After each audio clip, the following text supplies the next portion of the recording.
ನಮಸ್ಕಾರ ಆತ್ಮೀಯ ವೀಕ್ಷಕರೇ. ನಮ್ಮ ಜೀವನದಲ್ಲಿ ಬಹಳ ಮುಖ್ಯವಾದ ಎರಡು ವಿಷಯಗಳಿವೆ. ಒಂದು ಸಮಯ, ಮತ್ತೊಂದು ಎನರ್ಜಿ. ಇದು ಬಹಳ ಮುಖ್ಯವಾಗಿರುವಂಥದ್ದು. ಸಮಯ ಹೋದರೆ ಮತ್ತೆ ಮರಳಿ ಬರುವುದು ಕಷ್ಟ. ಅದೇ ರೀತಿ ಎನರ್ಜಿ ತಪ್ಪು ಸ್ಥಳದಲ್ಲಿ ಬಳಸಿದರೆ ಜೀವನ ದಣಿದು ಹೋಗುತ್ತೆ, ದೇಹವೇ ದಣಿದು ಹೋಗುತ್ತೆ. ಆದ್ದರಿಂದ ಒಂದು ಪ್ರಶ್ನೆಯನ್ನು ನಾವು ಪ್ರತಿದಿನ ಕೇಳ್ಕೊಳ್ತಾ ಇರಬೇಕು.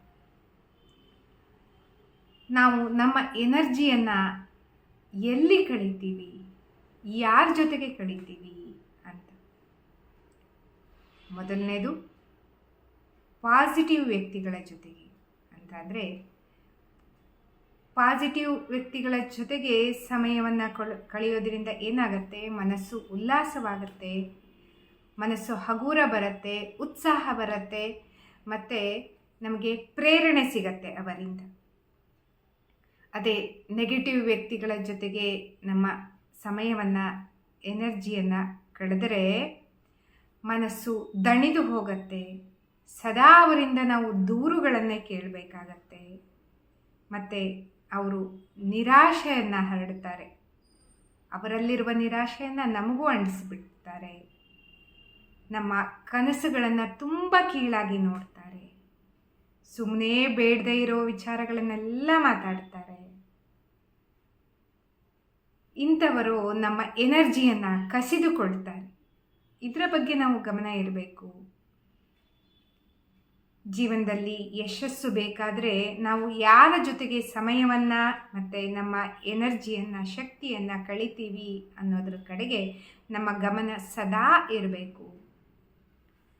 ನಮ್ಮ ಮನಸ್ಸು ನಮ್ಮ ಸುತ್ತಲಿನ ಜನರ ಜೊತೆಗೆ, ವಾತಾವರಣದ ಜೊತೆಗೆ ಪ್ರಭಾವ ಬೀರುತ್ತೆ. ಅಲ್ಲಿನ ಪ್ರಭಾವವನ್ನು ತೆಗೆದುಕೊಂಡು ನಮ್ಮ ಜೀವನ ಮುಂದೆ ಹೋಗೋದಕ್ಕೆ ಹೆಚ್ಚು ಸಹಕಾರವಾಗಿರುತ್ತೆ.